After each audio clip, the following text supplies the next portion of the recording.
ही साथी, उत्तर प्रदेश के पंचायत चुनाव में अब नए सिरे से यानी जो प्रधानी का चुनाव आने वाला है 2026 में, अब इसमें नए सिरे से आरक्षण फार्मूला लागू होगा। तमाम ऐसे साथी जो पहली बार प्रधानी का चुनाव लड़ने की तैयारी कर रहे हैं या बार बार प्रधान बनने का सपना देख रहे हैं, तो उनके लिए वीडियो बहुत ही महत्वपूर्ण होने वाली है।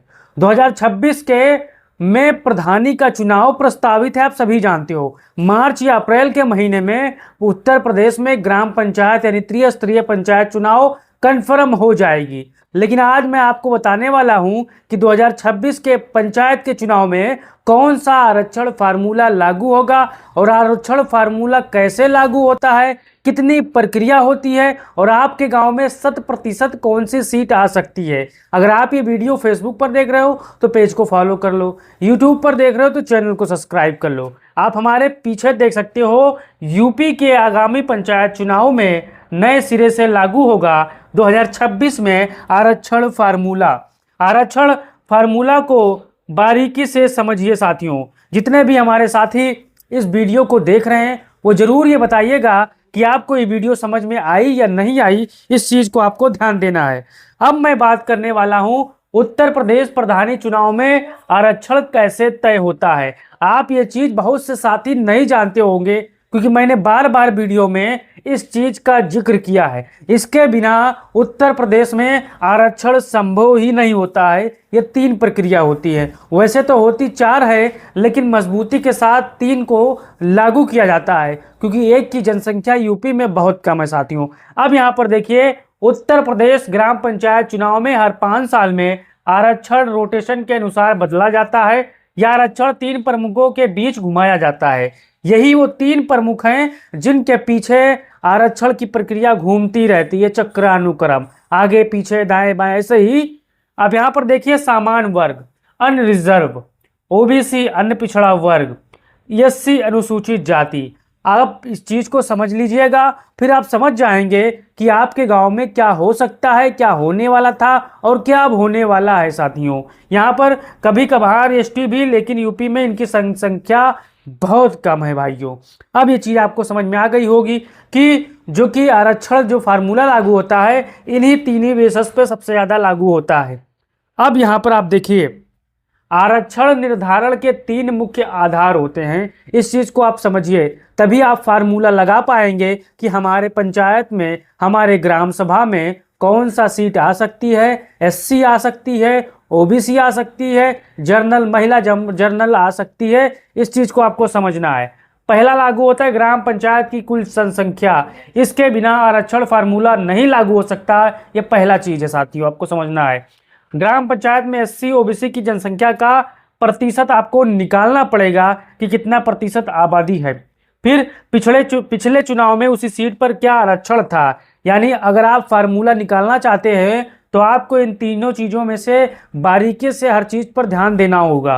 पहले समझना होगा कि हमारे ग्राम सभा में कितनी आबादी है, फिर आपको समझना होगा कि ग्राम पंचायत में एससी ओबीसी की जनसंख्या का प्रतिशत आपको निकालना है। फिर आपको यहाँ पर पिछले चुनाव में आपके ग्राम पंचायत में कौन सा प्रधानी का सीट था, एससी था, ओबीसी था या सामान्य वर्ग था। अब इस चीज को आपको समझ गए होंगे। अब चलते हैं यहाँ पर रोटेशन सिस्टम। इस चीज को मैंने बार बार आपको समझाया हर वीडियो के माध्यम से। अगर आप नहीं देखे हो तो जाकर समझ लीजिए।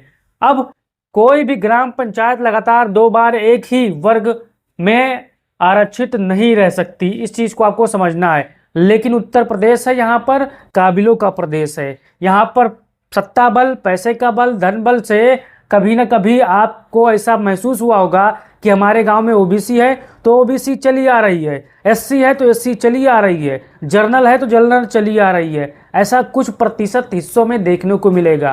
क्यों? क्योंकि चाहे जिसकी सरकार हो, सेटिंगबाज लोग हमेशा शासन प्रशासन के अधिकारियों से सेटिंग करके ऐसा काम करते हैं साथियों। अगर इस चीज से आपको निजात पाना है तो आपको एक चीज मैं आपको अंत वीडियो में बताने वाला हूं, आप उसको देखिए साथियों। अब यहाँ पर देखिए, उदाहरण से समझिए। मान लीजिए आपके गांव का नाम रामपुरिया है, वहां की सीट इतिहास ये रहा। यानी मैंने उदाहरण के तौर पर ये चीज आपको समझा रहा हूं। अब यहाँ देखिए, वर्ष 2010 में सीट का आरक्षण सामान्य वर्ग के लिए लागू हुआ था। फिर रोटेशन प्रणाली यहाँ पर एक्टिव हुई। 2015 में ओबीसी हुआ, फिर 2021 में एससी हुआ, फिर 2026 में क्या होगा, यही सवाल कमेंट बॉक्स में तमाम प्रधानी के चुनाव लड़ने वाले यही पूछते हैं। तो आप यहाँ पर समझिए, अब फार्मूला लगाते हैं।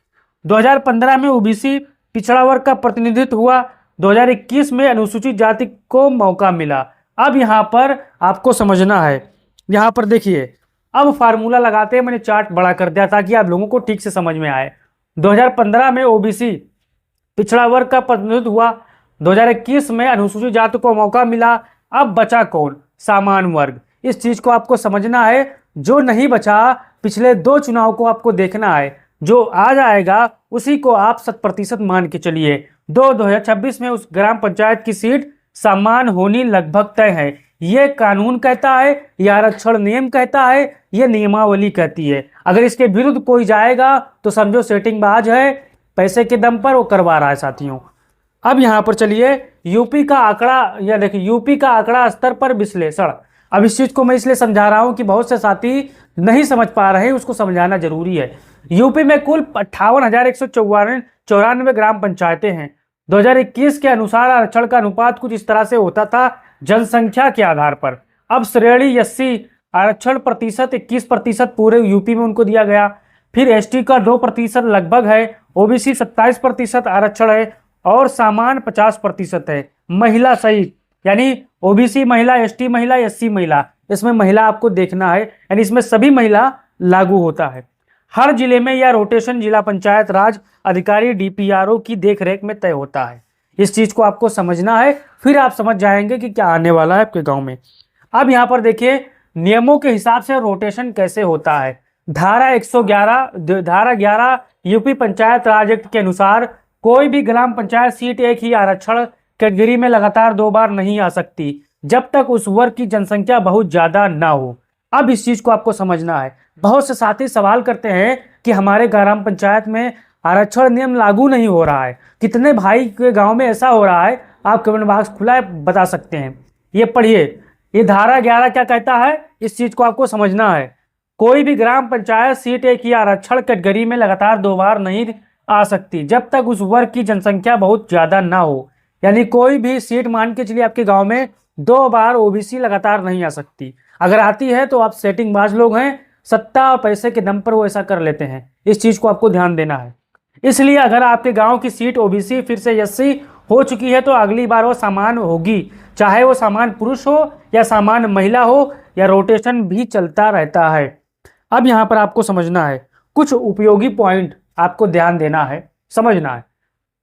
हर गांव की सीट का रिकॉर्ड पिछले 2 बार का होना जरूरी है। अगर आप आरक्षण निकाल रहे हो कि हमारे गांव में कौन सा सीट आएगी, तो आपको जहन में रखना है हर गांव की सीट पिछले 2 बार का, यानी 2015 का फिर 21 का आपको ध्यान में रखकर काम करना है, होना जरूरी है, तभी सटीक अनुमान लगेगा। 2026 का अंतिम आरक्षण चुनाव आयोग द्वारा परिसीमन के बाद तय होगा, यानी 2026 का जो आरक्षण फार्मूला होगा वो चुनाव के पहले तय होता है। महिला आरक्षण हर वर्ग आरक्षण कैटेगरी में 33% होता है। मतलब आप समझिए, सामान्य में भी 33% लागू होता है, ओबीसी में भी 33% महिला के लिए लागू होता है, एससी में भी 33% महिला के लिए आरक्षण लागू होता है हर सीट पर। इस चीज को आपको समझना है।